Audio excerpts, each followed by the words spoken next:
யார் ஆடியோ கேட்ட பொழுது காவல்துறை அனுமதி கொடுத்து வரலீங்க. ஆனா இந்த டைம் மறுபடியும் நம்ம கேட்டோம், ஆர்ப்பாட்டம் பண்ணணும், மக்களோடு இருக்கணும், அனுமதி கொடுங்க. அனுமதி வீட்டுல கைது பண்றது. உதாரணத்துக்கு என்னைய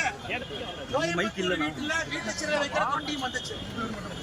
என்னுடைய அப்பா KMCHல இருக்கிறாங்க, அட்மிட் ஆயிருக்கிறார். அவரை பார்க்க போனேன், அங்கேயும் காவல்துறை வருது. அங்கிருந்து இங்க வந்து உங்களை பார்த்து ஆக வேண்டும் என்று வந்திருக்கிறேன். காரணம்,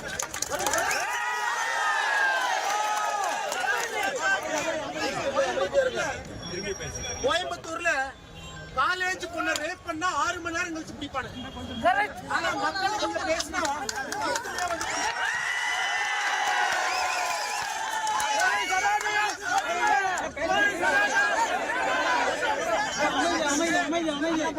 சட்டம் ஒழுங்கு எங்க இருக்கு, ஆட்சி யாருக்காக இருக்கு? அதனால இன்னைக்கு நான் காவல்துறைக்கு எச்சரிக்கிறேன்.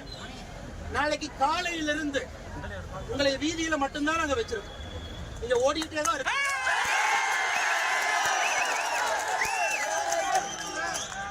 உங்களுடைய சீரமைக்கு மரியாதை கொடுத்து உங்கள்கிட்ட நியாயமான முறையில் நாங்க டைம் கேட்போம். நீங்க கட்சிக்காரங்க 6 பேருக்கு கைது பண்ணி 12 செக்ஷன் போட்டு உள்ள வச்சிருக்கீங்க. எது கைது பண்ணீங்க? குப்பையை கொண்டு வந்து ஏன் கொட்டுறீங்க? அந்த ஆர்ப்பாட்டம் பண்ணது கைது.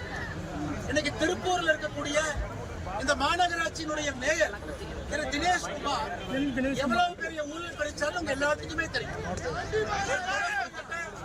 50 ரூபாய் தொடப்பா கட்டைய 450 ரூபாய்க்கு வாங்குறாங்க.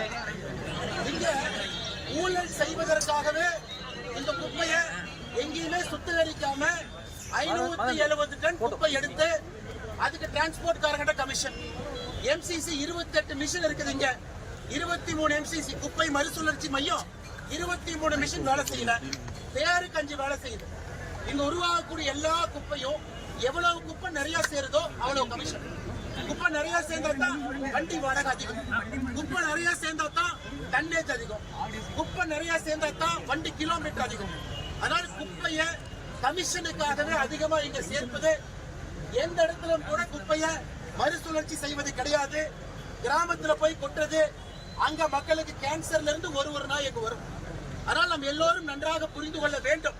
இன்னைக்கு ஆர்ப்பாட்டம் பண்ணலாம், போராட்டம் பண்ணலாம், அரசனுடைய முகமடியை கிழிச்சு மக்கள் முன்னாடி வைக்கலாம்.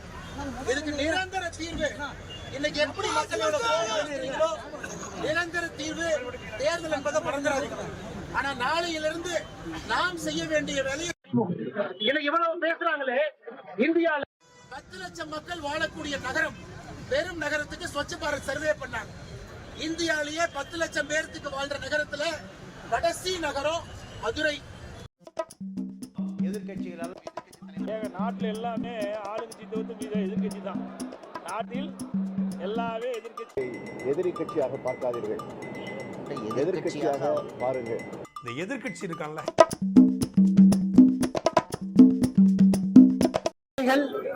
சேகரிக்கக்கூடிய இடத்திலேயே தரம் பிரிக்கணும். அதன் பிறகு பல்க் வேஸ்ட் ஜெனரேட்டர், பெரிய நிறுவனங்கள் குப்பை இருந்ததுன்னா அவங்களே அதை மேனேஜ் பண்ணிக்கணும். ஆனா திருப்பூர் மாநகராட்சியை பொறுத்தவரை டோட்டல் ஃபெயிலியர். இங்க இருக்கக்கூடிய மேயர் திரு தினேஷ்குமார் அவர்கள் இந்த குப்பையை வச்சு ஒரு லாபம் பார்க்கிறாரு. இந்த குப்பையை வச்சு மேனேஜ் பண்ணக்கூடிய நிறுவனங்க இவங்க நிறைய குப்பை நிறுவனத்துக்கு கொடுத்தா மட்டும்தான் இவங்களுக்கு கமிஷன் வரும் என்கின்ற ஒரே காரணத்தினால அதை முதலிவாளையம் போன்ற பகுதியில 2021 வரை கொட்டிக்கிட்டு இருந்தாங்க. அப்படியே குப்பையை கொண்டு போய் தரம் பிரிக்காம அப்படியே கொட்டுறது. ஒரு நாளைக்கு நீங்க 600-700 டன் கொட்டினா என்ன ஆகும் யோசிச்சு பாருங்க. இன்னைக்கு கோர்ட்ல முதலிபாளையத்தினுடைய மக்கள் போய் பிரச்சனை செய்த பிறகு அது அங்கிருந்து இடுவாய் பகுதியில் இருக்கக்கூடிய சின்னக்காளிபாளையத்துக்கு மாத்திட்டாங்க. இன்னைக்கு சின்னக்காளிபாளைய மக்கள் பிரச்சனை செய்து கொண்டிருக்கின்றாங்க. அதாவது சின்னக்காளிபாளையத்துடைய மக்களுடைய குப்பை 1 கிராம் அதுல கிடையாது. 1 கிராம் கூட அவங்களுடைய குப்பை கிடையாது. முழு மாநகராட்சியினுடைய குப்பையை கொண்டு எங்க கொட்டி படிப்படியாக அவங்க குடிக்கக்கூடிய குடிநீர் எல்லாம் மாசுபடுத்தி, ஆடு மாடுகள் குடிக்கக்கூடிய தண்ணீர் எல்லாம் மாசுபடுத்தி, அங்க இருக்கக்கூடிய பிரச்சனைகள் மக்களுக்கு எல்லா விதமான பிரச்சனைகளை உருவாக்கி, எப்படி சின்னக்காளிபாளையத்தில் இன்னைக்கு போயிருக்கிறாங்க, முதலிபாளையத்தை பார்த்தாவே நமக்கு தெரியும். குறை பிரசவத்துல குழந்தைகள் அங்க பிறக்கிறாங்க, ஸ்கின் நோய்கள். இது முழுவதுமாக திருப்பூர் மாநகராட்சியினுடைய பொறுப்பு. அவங்க ஜெனரேட் பண்ணக்கூடிய குப்பையை மாநகராட்சிக்குள்ளேயே தரம் பிரித்து அவங்க வேலை செய்யணும். இன்னைக்கு திருப்பூர் மாநகராட்சியில மட்டுமே 28 எம்சிசி என்பது குப்பைகள் மறுசுழற்சி மையம் மிஷின். 28 மிஷின்ல 5 மிஷின் மட்டும்தான் வேலை செய்யுது, 23 மிஷின் வேலை செய்யல. ஒப்புக்கு சப்பானியா ஒரு மிஷின், ஒப்புக்கு சப்பானியாவ குப்பை எடுத்து அப்படியே கொண்டு கிராமத்துல டம்பிங் யார்டு மாதிரி கொட்டுறாங்க. இதனால் என்ன நடக்குதுன்னா, கிராமத்துல இருக்கக்கூடிய பொதுமக்கள் ஆர்ப்பாட்டம் பண்றாங்க. அந்த ஆர்ப்பாட்டத்துல யாரோ மேயரை பத்தி தப்பா பேசிட்டாங்க அப்படிங்கறதுக்காக திருப்பூர் மேயர் என்ன சொல்றாரு, திரு தினேஷ் அவர்கள், நீங்க மன்னிப்பு கேட்டா உங்க ஊர்ல குப்பை கொட்ட மாட்டேன். போன ஞாயிற்றுக்கிழமை அன்னைக்கு சின்னக்காளிபாளையத்துடைய ஊருடைய பொதுமக்கள் போய் மன்னிப்பு கேட்டு வீடியோ கொடுக்கும் அளவுக்கு இங்க அரசியல் இருக்கக்கூடிய அதிகாரத்தில் இருக்கக்கூடிய தலையில பித்து பிடிச்சு பைத்தியம் பிடிச்சு சுத்திக்கிட்டு இருக்கிறாங்க.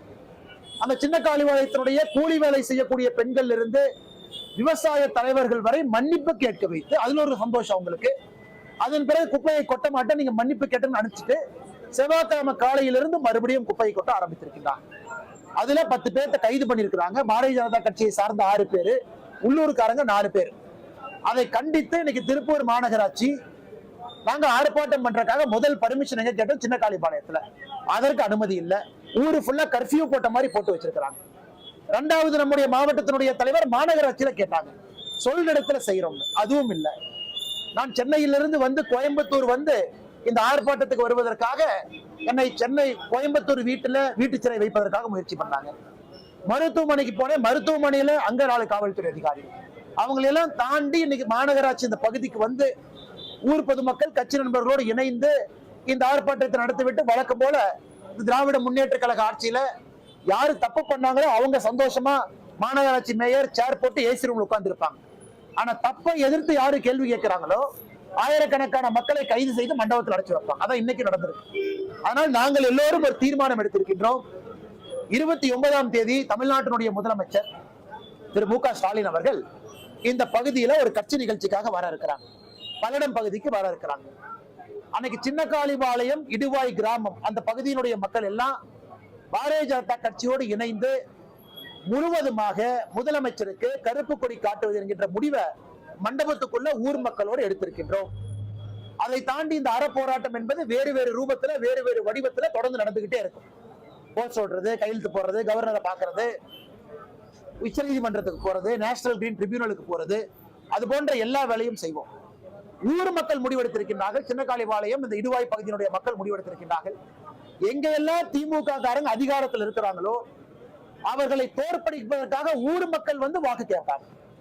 அது திருப்பூர் நகரத்தில் இருக்கக்கூடிய இன்னைக்கு இருக்கக்கூடிய ஒரே எம்எல்ஏ செல்வராஜாக இருக்கட்டும், அண்ணன் செல்வராஜ் அவர்களாக இருக்கட்டும், திருப்பூர் மாநகராட்சிக்கு உட்பட்ட பகுதிகளில் இருக்கக்கூடிய திராவிட முன்னேற்ற கழகம் கூட்டணி கட்சியினுடைய கவுன்சிலராக இருக்கட்டும், திரு மேயராக இருக்கட்டும், அவர்களை எதிர்த்து சின்னக்காளிபாளையம் இடுவாய் நகராட்சியினுடைய பகுதிக்கு வரக்கூடிய பொதுமக்கள் எல்லாம் வீடு வீடாக சென்று அவர்களுக்கு எதிராக ஓட்டு கேட்கக்கூடிய படலத்தையும் கூட நடத்திருக்கிறாங்க.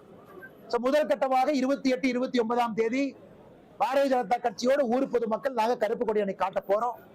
முதலமைச்சர் அந்த பகுதிக்குள்ள வர வேண்டாம் என்று சொல்ல போறோம்.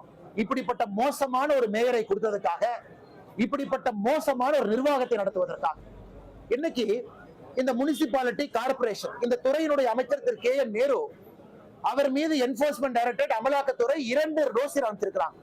ஒண்ணுல 888 கோடி ரூபாய் ஊழல் செஞ்சிருக்காங்க, ஒண்ணுல 1024 கோடி ஊழல் செஞ்சிருக்காங்க. அதுக்கு எஃப்ஐஆர் கிடையாது. இந்த துறையினுடைய அமைச்சர் கே என் நேரு செய்த ஊழலுக்கு இதுவரை தமிழகத்தினுடைய காவல்துறை எஃப்ஐஆர் போடல. ஆனா இவங்க குப்பையை கொண்டு போய் சின்ன காளிபாளையத்துல கொட்டுறாங்கன்னு தட்டி கேட்ட பொதுமக்கள் மீது எஃப்ஐஆர். அதுல முருக பக்தர்கள் இருக்கிறாங்க, மாலையெல்லாம் கழட்டிட்டு ஜெயிலுக்கு போயிருக்கிறாங்க. இன்னைக்கு அந்த குடும்பத்தை பார்த்தோம், குழந்தைகளை பார்த்தோம், அது அழுகுறல கேட்டோம். தப்பே செய்யாத ஊர் மக்களை பிடிச்சு 12 செக்ஷன்ல வழக்கு, 12 செக்ஷன்ல. அதாவது காவல்துறை பணிக்கு வந்த பெண் காவல்துறை சிப்பந்திகள் மீது தவறாக நடந்தாங்க. இந்த அநியாயத்தெல்லாம் பார்த்திருக்கீங்களா? Harassment of women. கம்ப்ளைண்ட் யாரு? Police constable. காவல்துறை டியூட்டியில இருந்த போலீஸ் கான்ஸ்டபிள்கிட்ட தவறாக நடந்தாங்க அப்படி எல்லாம் எஃப்ஐஆர் போட்டு 12 செக்ஷன் போட்டு உள்ள வச்சிருக்காங்க. என்ன மக்கள் செய்த போராட்டம் தவறே கிடையாது. நாங்கள் அதே தான் செய்ய போறோம். ஆனால் நிச்சயமாக இதை நாங்கள் விடப்போவது கிடையாது. இதை ஒரு தீர்வுக்கு கொண்டு செல்லும் வரை நாங்கள் விடப்போவது கிடையாது. எங்களுடைய மேயரோ மக்களுடைய அதிகாரம் பெற்றிருக்கக்கூடிய கவுன்சிலரோ அடிப்படை வேலையை செய்யாம, குப்பையை பிரிக்காம, குப்பையை திருப்பூர் மாநகராட்சிக்குள்ளேயே சுத்திகரிப்பு செய்யாம அதை கொண்டு போய் பக்கத்து கிராமத்துல போட்டு அந்த கிராம மக்களுக்கு பெரும் பிரச்சனை ஏற்படுத்தி கொண்டிருக்கின்றார்கள். இது முதல் பகுதிகள். இன்னைக்கு ஆர்ப்பாட்டம் நடந்தது, காவல்துறை தடுத்தும் கூட ஆர்ப்பாட்டத்தை நடத்தினோம். காவல்துறை கைதுக்கு கூட அஞ்சாமல் ஆயிரம் பொதுமக்கள், பாரதிய ஜனதா கட்சியுடைய தலைவர்கள், தொண்டர்கள் வந்திருக்கின்றார்கள். எல்லோருக்கும் இந்த நேரத்தில் எங்களுடைய மனப்பூர்வமான நன்றிகளை தெரிவித்துக் கொள்கின்றோம். மக்களோடு தொடர்ந்து இருப்போம் என்கின்ற உறுதிமொழியும் கூட இந்த நேரத்தில் உங்களுக்கு நாங்கள் கொடுக்கிறோம். எவ்வளவு பெரிய செய்தியாக அது மாறி இருக்கிறது. எனக்கு ரொம்ப துரதிர்ஷ்டவசமாக மதுரை மாநகர் நரிமேடு பகுதியில் இருக்கக்கூடிய தீவிர முருக பக்தராக இருக்கக்கூடிய திரு பூர்ணச்சந்திரன் அவர்கள் இன்னைக்கு ஒரு குடும்பத்தோடு 2 குழந்தைகளோடு சந்தோஷமாக ஒரு நடுத்தரமான வாழ்க்கையை வாழக்கூடிய பூர்ணச்சந்திரன் இன்னைக்கு இந்த சாயந்தரம் அவரே தீ வச்சு கொளுத்தி இறந்து போயிட்டார். இறந்து போறதுக்கு முன்னாடி 3 ஆடியோ மெசேஜ் தன்னுடைய சூசைட் நோட்டா பதிவு செஞ்சிருக்கிறாங்க.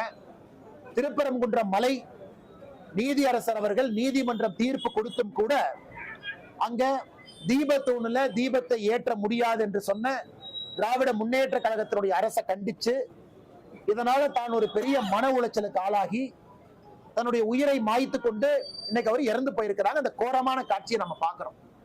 எங்களுடைய அன்பான வேண்டுகோள், எந்த ஒரு முருக பக்தரும் கூட இது போன்ற விபரீதமான முடிவை எடுக்காதீங்க அப்படிங்கிறது அன்பான வேண்டுகோள். நீதிமன்றம் இருக்கு, நீதியரசர்கள் இருக்கின்றார்கள். எத்தனை காலத்துக்கு அவங்க ஆட்டம் போடுவாங்க? நம்ம தீர்ப்பு வாங்கி தீபத்தூர்ல தீபம் ஏத்துறோம்.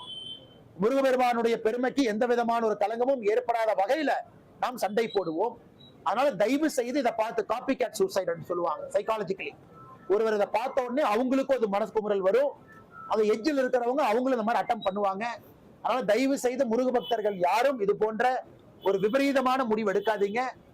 நாம் அரசை தண்டனை நாம கொடுப்போம் ஜனநாயக முறையில. நிச்சயமாக அங்க தீபத்தூர்ல நம்ம தீபம் ஏத்தத்தான் போறோம், அதுவும் ஜனநாயக முறையில. அதையும் கூட இந்த பத்திரிகையாளர் சந்திப்பு மூலமாக தாழ்மையான வேண்டுகோளாக வைக்கின்றோம். பூர்ணச்சந்திரா அவருடைய குடும்பத்திற்கு 2 குழந்தைகளுக்கு எங்களுடைய மனப்பூர்வமான அஞ்சலியை இந்த நேரத்தில் தெரிவித்துக் கொள்கின்றோம். நிச்சயமாக அவருடைய ஆன்மா சாந்தி அடையும். எப்பனா தீபத்தூர்ல தீபத்தை ஏற்றும் பொழுது அதற்கு நாங்கள் எல்லோரும் தொடர்ந்து உழைப்போம் என்கின்ற உறுதிமொழியும் கொடுக்கிறோம். இதை தாண்டி உங்களுக்கு கேள்வி இருக்கும், கேள்வி கேட்கணும்னா பதில் சொல்லுவோம்.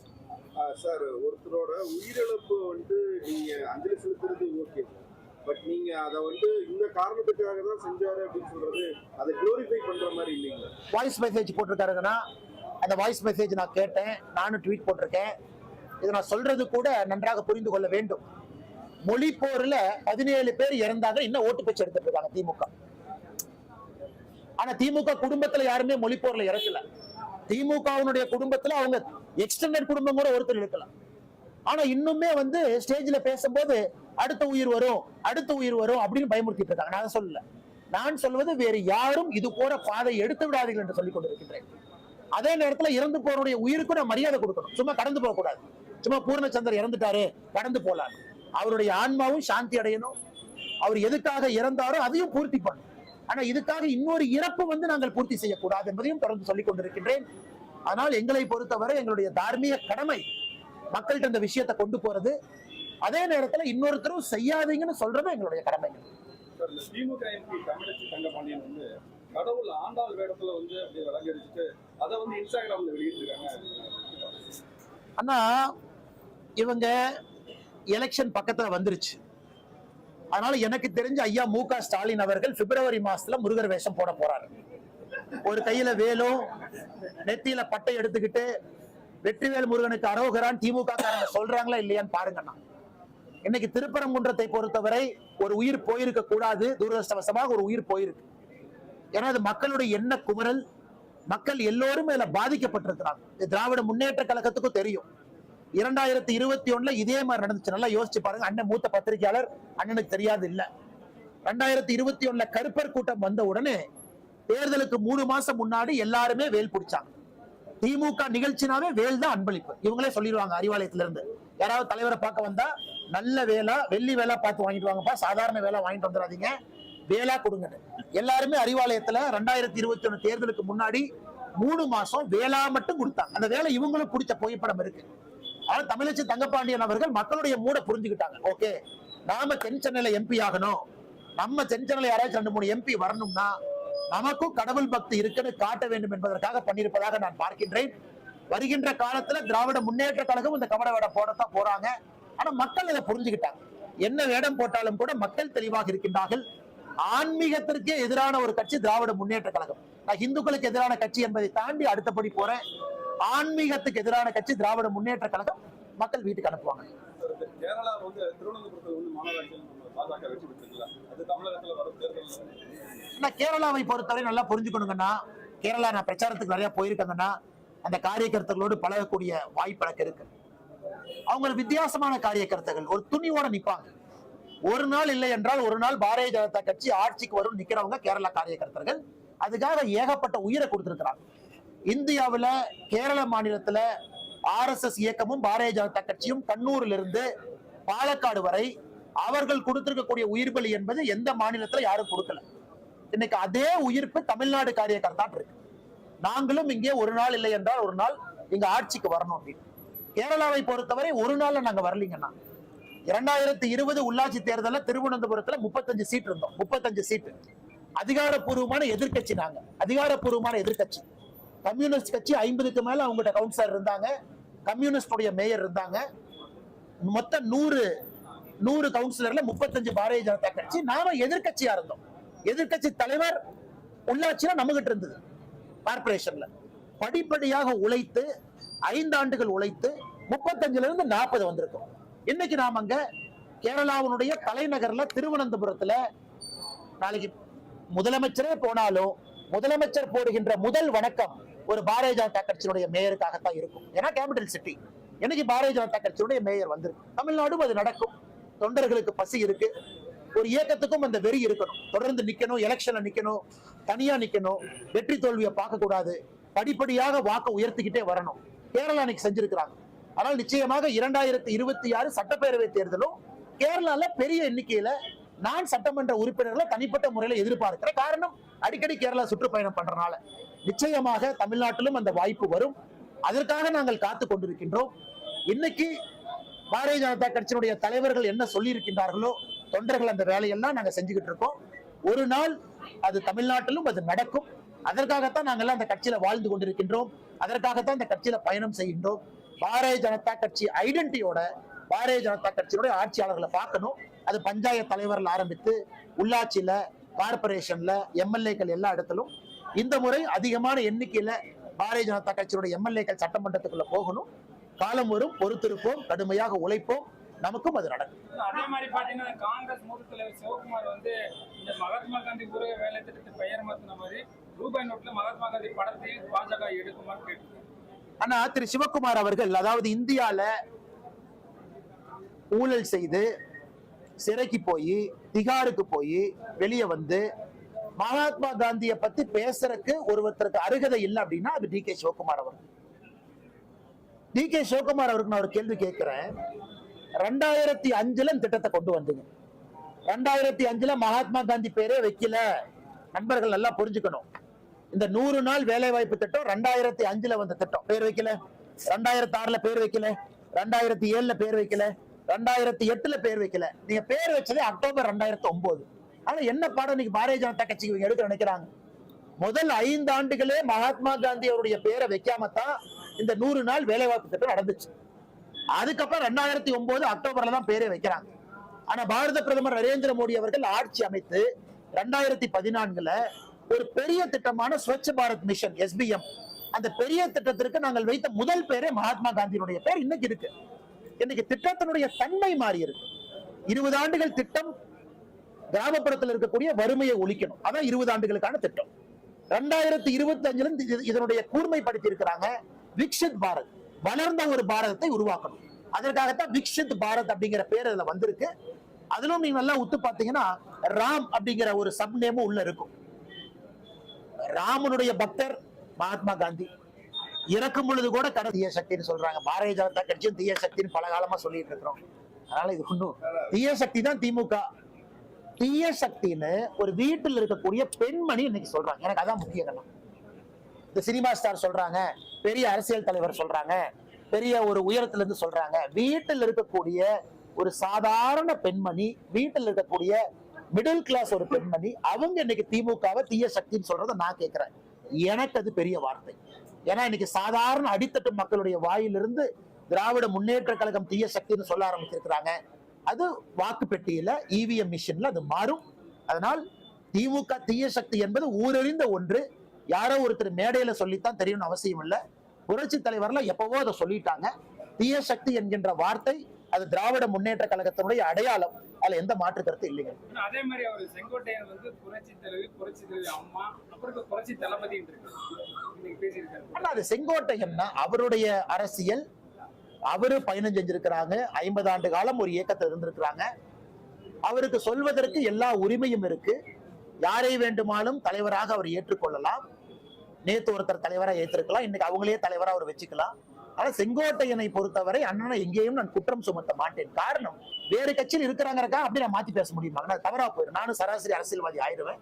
ஆனா செங்கோட்டையனை பொறுத்தவரை அவருடைய அரசியல் அவர் பண்ணட்டும். மோதுவது தேர்தல் களத்துல வாக்குப்பெட்டியில மோதுவது. ஆனா செங்கோட்டையன் அவர்கள் இந்த கொங்கு பகுதியினுடைய சீனியர் மோஸ்ட் பொலிட்டீஷியன். இன்னைக்கு கொங்கு பகுதியினுடைய சீனியர் மோஸ்ட், என் தமிழ்நாட்டிலே இன்னைக்கு one of the senior most பொலிட்டீஷியனா 50 ஆண்டு காலம் சட்டமன்றத்தில் இருக்கிறாங்க. அது சாதாரண ஒரு வேலை கிடையாது. அதனால அரசியல் அனுபவத்தை நான் கொச்சப்படுத்த விரும்பல. அந்த மனிதர் ஒரு முடிவு எடுத்திருக்கிறாரு, ஒரு அரசியல் களத்துக்கு போறாரு அப்படின்னா யோசிச்சுதான் ஒரு முடிவு எடுத்திருப்பாருங்க.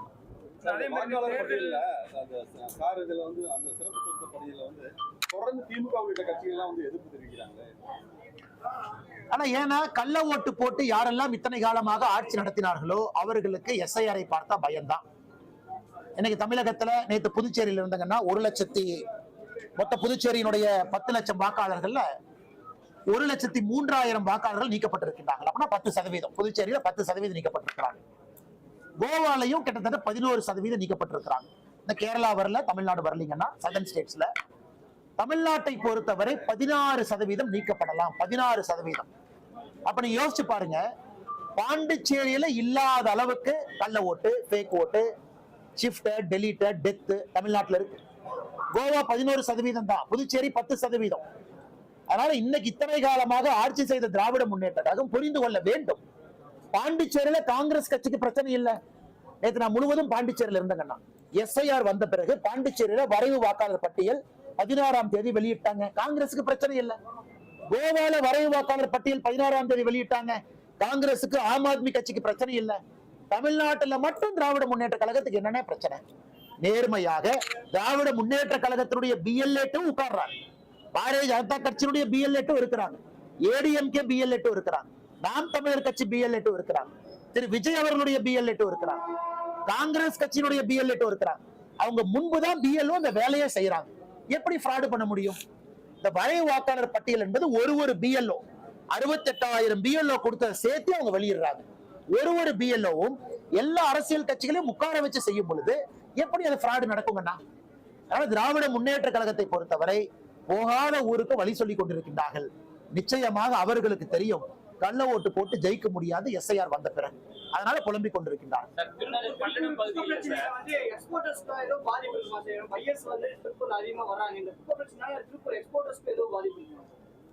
அண்ணா இன்னைக்கு வந்து பாத்தீங்கன்னா திருப்பூர் எக்ஸ்போர்ட்டர்ஸ் திருப்பூருக்குள்ள வந்தா இந்த காட்டை சுவாசிக்கிறோம். அவங்க மாஸ்க் போட்டு வர அளவுக்கு தான் திருப்பூர்ல நிலைமை இருக்கு.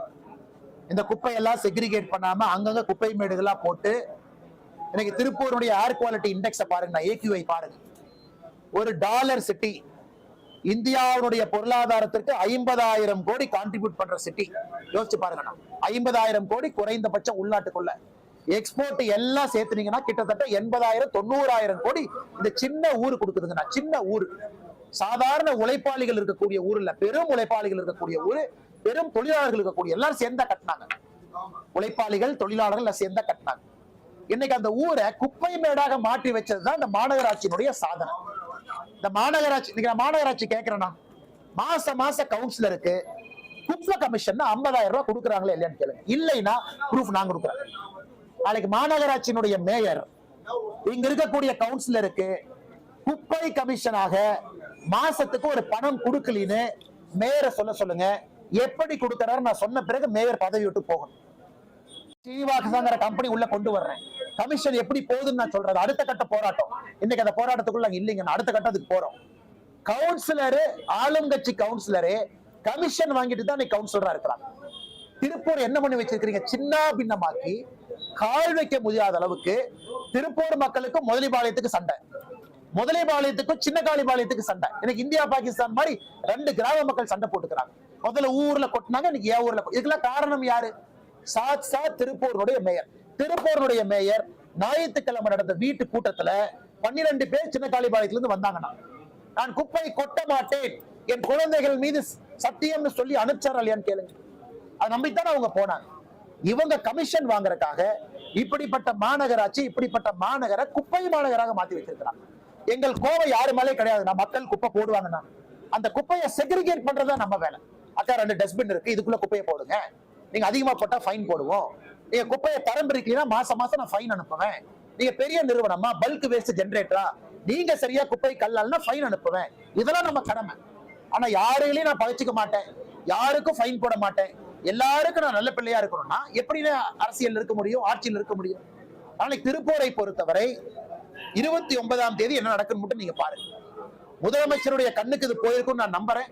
அதனால முதலமைச்சர் அடுத்த கேள்விங்க, சர்வ சிக்ஷா அபியான் ஒரு திட்டத்தை நம்ம கொண்டு வந்தோம். இந்தியா முழுவதுமே கல்வி முக்கியத்துவம் கொடுத்து போனோம். அதன் பிறகு நம்முடைய மிகப்பெரிய திட்டமே ஸ்வச்ச பாரத் மிஷன், குப்பையை தரம் பிரிக்கிறோம். இது மிகப்பெரிய திட்டம். இதுல இன்னைக்கு நம்ம ரேங்க் போடுறோம். தூய்மையான நகரங்கள் என்ன 10 லட்சம் பேருக்கு மேல இருக்கக்கூடிய நகரங்களை பிரிக்கிறோம். இந்தியால கடைசி பொசிஷன்ல இருக்கிறது மதுரை. 10 லட்சம் பேருக்கு இருக்கக்கூடிய நகரத்துல இந்தியால கடைசி ரேங்க் மதுரை. வெக்கப்படும்.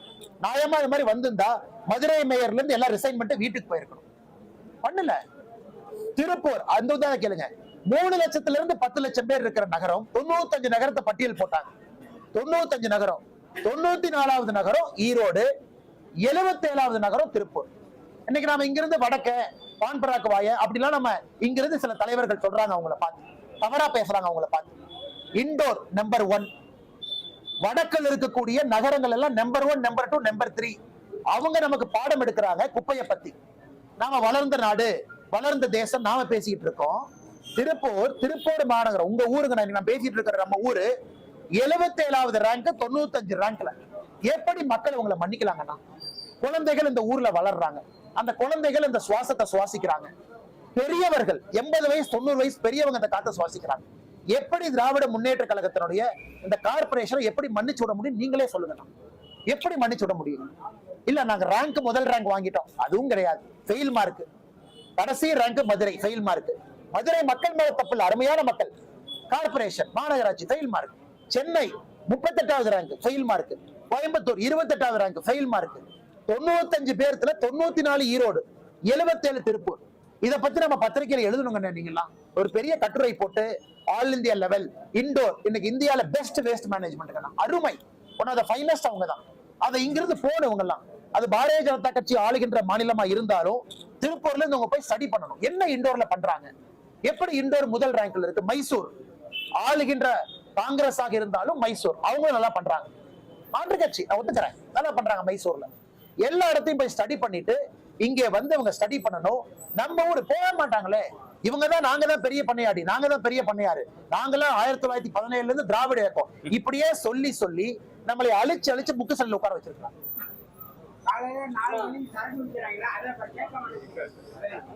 தேர்தல் வர்றதை முன்னிட்டு ஆனா நியாயமான கருத்துக்கண்ணே. அதனால நீங்க சொன்னது ஒரு இன்ஸ்பிரேஷனா எடுத்துக்கிட்டுங்கண்ணே. நாம ஏனே ஒரு புத்தக கண்காட்சி நடத்தக்கூடாது? ஆனா நியாயமான கேள்வி தானே கேட்கிறேன். நாம ஏனே நடத்தக்கூடாது? நாம நடத்துவோம், எல்லாத்துக்கும் வாய்ப்பு கொடுப்பேன். திராவிட அரசியலா உங்களுக்கு வாய்ப்பு கொடுக்குறோம். எல்லாரும் வந்து வைங்க. புத்தக கண்காட்சி நாம எங்க நடத்தக்கூடாது? கரெக்டான கேள்வி தானே கேட்கிறாரு.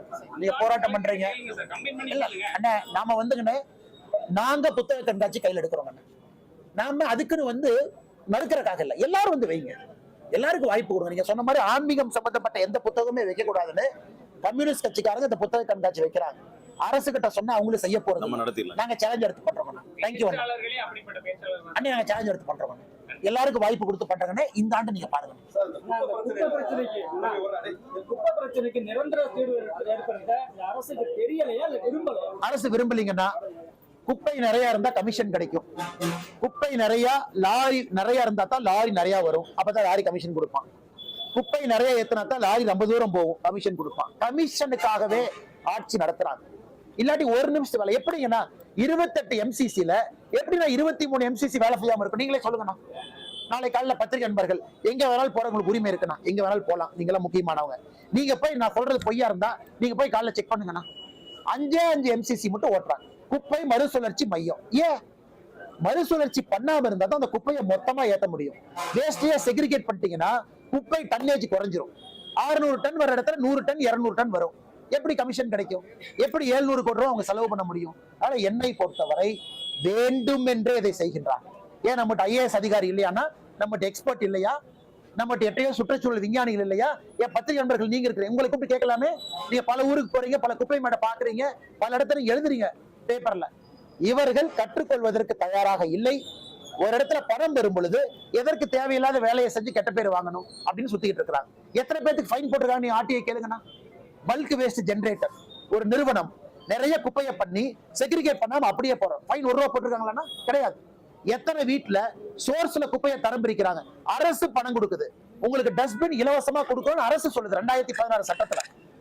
அல்லது நாமினல் காஸ்ட்ங்கிற வார்த்தையை பயன்படுத்துறாங்க. எத்தனை இடத்துல டஸ்ட்பின் இருக்குங்கன்னா? இன்னைக்கு அக்காவுடைய வார்டுல, அக்கா எந்த வார்டுங்க? ராயபுரம் மண்டல் 37ல அவங்க எல்லாம் சேர்ந்து ஒரு முயற்சியில குப்பையை பிரிச்சு அதுல இருந்து உரம் எடுத்து அதை விவசாய பெருமக்களுக்கு கொடுத்து இந்த மாதிரி மக்களா சேர்ந்து அவங்க பண்ணலாம். மாநகராட்சி பண்றதுக்கு என்னங்க பிரச்சனை? ஆனா நான் சத்தியமா என்ன சொல்றேன்னாங்கன்னா, பெருந்துறை நான் பார்த்துட்டேனே, பெருந்துறையினுடைய வாட்டர் கண்டென்ட்டை பார்த்துட்டேனே. நானே தேர்தல் வாக்குறுதியில நம்முடைய மன்சுக் மாண்டவியா ஐயா இதுக்கு முன்னாடி ஹெல்த் மினிஸ்டர் இருந்தபோது சொன்னோம், எங்களுக்கு ஒரு கேன்சர் மருத்துவமனை தயவு செஞ்சு ஈரோட்டு கொடுங்க. நானே பரிதாபமா கேட்டேங்கண்ணா, எனக்கு அந்த கேன்சர் மருத்துவமனையை திருப்பூர் கொண்டு வரணும் மாட்டேன். எல்லாம் வளர்ந்துருவனே, பணக்காரன் ஆயிடுவோம். 20 வருஷம் கழிச்சு அந்த பணத்தை அனுபவிக்கிறதுக்கு ஆள் இருக்கணும்ல. இந்த மாதிரி குப்பையை போட்டுட்டு இந்த மாதிரி கொண்டே கொட்டி நிலத்தடி நீரை மாசுபடுத்தி சீப்பேஜ் வாட்டர் கொண்டு போய் இந்த சின்னக்காளிபாளையத்திலிருந்து PAP கெனால் எவ்வளவு தூரம்னா 1 கிலோமீட்டர் கூட இல்லை. அந்த PAP கெனாலுக்குள்ள ஸ்வீப் ஆச்சுன்னா அந்த தண்ணி எங்கனே போகும்? ஆனால் இது நாங்க வந்து அரசியல் கட்சி என்பது ஒரு அடையாளங்கண்ணா. உணர்ச்சி பூர்வமாக இதை செய்து கொண்டிருக்கின்றோம். காரணம், மக்கள் இங்க வாழ முடியாது, விவசாயம் பண்ண முடியாதுங்கண்ணா. அதனால இப்பவாவது திருப்பூர் மாநகராட்சி விழிச்சுக்கிட்டு 1 மாசத்துக்குள்ள நாங்க குப்பையை வெளியே கொடுக்க மாட்டோம், திருப்பூர் மாநகராட்சியினுடைய குப்பையை திருப்பூர் மாநகராட்சிக்குள்ளேயே நாங்க சுத்தம் பண்ணி அதை உரமா மாத்தி அந்த உரத்தை ஒரு காசுக்கு வித்து அந்த காசை மாநகராட்சிக்கு வருவாயா எடுக்கணும். அது அறிவாளித்தனம். குப்பைக்கு கை காசு கொடுத்து குப்பையை அலசணும் அறிவாளித்தனமாகனா? எத்தனையோ மாநகராட்சி குப்பை மூலமா பணம் சம்பாதிக்கிறாங்க, குப்பையை வித்து உரம் பண்ணி பணம் சம்பாதிக்கிறாங்க. நம்ம மாநகராட்சி குப்பையை எடுத்துட்டு போற காசு செலவு பண்ணா அது அறிவு இருக்கிறவங்க செய்யற வேலையா அறிவு இல்லாத செய்யற வேலையா? நீங்க சொல்லுங்கண்ணா. சார், இப்ப திருப்பூர் மாநகராட்சி திரும்பவும் வந்து முதலிபாளையத்துல ஒரு 17 ஏக்கரை வந்து இது அடுத்த கொடுமைங்கண்ணா, அடுத்த கொடுமை. ஏற்கனவே 1,20,000 DDA செலவுக்கு அங்க அண்ணன் சொல்றது அப்சல்யூட்லி கரெக்ட். முதலிபாளையத்து மக்கள் வந்து பெட்டிஷன் கொடுத்துருக்காங்க, போட்டோ கொடுத்தாங்க. அண்ணே கல்குவாரிக்குள்ள கொட்டிட்டாங்க, நாங்க கோர்ட்டுக்கு போய் நிறுத்திட்டோம். கல்குவாரியை ஒட்டி 17 ஏக்கர் இருக்கு, சமமான பூமி. இன்னைக்கு சமமான பூமின்னு சொல்லி அதையும் வாங்க பாக்குறாங்க. வாங்கிட்டாங்கன்னா மறுபடியும் அதுக்குள்ள கொட்டணும். அவங்க கொண்டு வந்ததுல ஒருத்தர் யாரு பெட்டிஷன் கொடுக்க வந்தாரோ அவருக்கு 5-6 மாசத்துல குழந்தை பிறந்திருக்கு. அவருக்கு சொந்த பர்சன். ஏன்னா அங்கிருந்து ஒரு 400 மீட்டர்ல ஒரு வீடு, அவர் வீட்டு கிணத்து தண்ணி எல்லாம் காமிச்சார். பாத்தீங்கன்னா ரெட் கலர்ல இருக்கு. அவருக்கு அவருடைய மனைவிக்கு 6 மாசம் குறைப்பிரசவம். எப்படின்னா நம்ம ஏத்துக்க முடியும்? எப்படி ஏத்துக்க முடியுங்கன்னா மறுபடியும் அதே ஏரியால போவேன். 2016 சட்டம் போட்டோம், பணம் கொடுத்திருக்கோம், செய்யுதுன்னு சொல்றோம். இந்தியால எல்லாருமே செய்யறாங்க, இண்டோர் காரங்க செய்யறாங்க, பீகார்ல செய்யறாங்க. தமிழ்நாட்டுல செய்யறதுக்கு என்னங்கன்னா பிரச்சனை? சென்னையிலயும் பண்ண மாட்டாங்கண்ணா. இன்னைக்கு கொண்டே குப்பை இங்க போடுவாங்க, 1 வருஷம் கழிச்சு இந்த குப்பை மேட்டை இங்க போடுவாங்க, 2 வருஷம் கழிச்சு இங்க போடுவாங்க, 3வது வருஷம் இங்க போடுவாங்க. மாத்தி மாத்தி பரமப்பதம் ஆடுற மாதிரி குப்பை மேட்டை ஷிஃப்ட் பண்ணிட்டே இருந்தா எப்படி மக்கள் ஒரு ஊர்ல வாழ முடியுங்கன்னு? அதனால நாங்கள் இதுல உறுதியா இருக்கோம். முதலமைச்சர் எதிர்த்து கருப்பு கொடி காட்டணும் அப்படிங்கறது எங்க விருப்பம் கிடையாது. வேற என்ன சொல்யூஷன் நீங்க சொல்லுங்க. யார்கிட்ட போய் பேசுறதுல?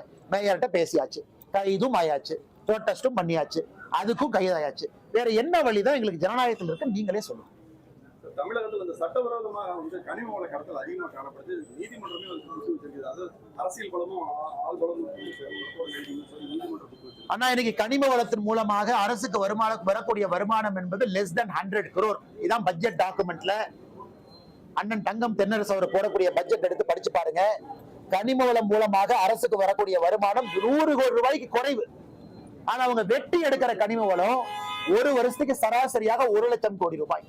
கேரளாக்கார எவ்வளவு விவரம் பாருங்க. அவங்க ஊர்ல மண்ணே விட மாட்டோம்.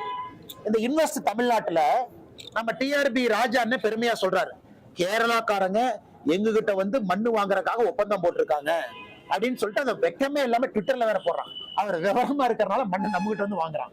அவங்க ஊர் மண்ணை கொடுக்க கூடாது, ஏன்னா அவங்க சந்ததியினருக்கு மண் இல்லாம எப்படி வாழுவாங்க. இன்னைக்கு நம்ம மண்ணையும் கொடுக்கறோம், அதுக்கு ஒப்பந்தமும் போடுறோம். அந்த கேரளா கார்பரேஷனோட ஒப்பந்தம் போட்டு ட்விட்டர்லயும் போடுறோம். அது தெரியலீங்கன்னா அறிவு இருக்கிறவங்க செய்யற வேலையான்னு நீங்க பாருங்கன்னா. அதனால வெறும் 100 கோடி ரூபாய்க்கு கீழே தான் இவர்களுக்கு வருமானம் வருது.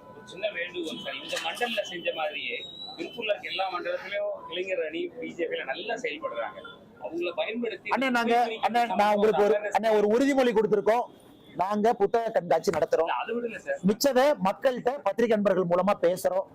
இத பார்த்த மக்கள் டிவியில பார்ப்பாங்க.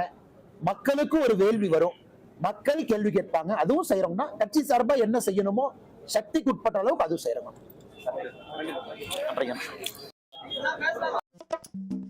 எதிர்கட்சிகளால் நாட்டில் எல்லாமே ஆளுங்கட்சி தவிர்த்து மீது எதிர்கட்சி தான். நாட்டில் எல்லாமே எதிர்கட்சி. எதிரி கட்சியாக பார்க்காதீர்கள், எதிர்கட்சியாக பாருங்கள். இந்த எதிர்கட்சி இருக்கான்ல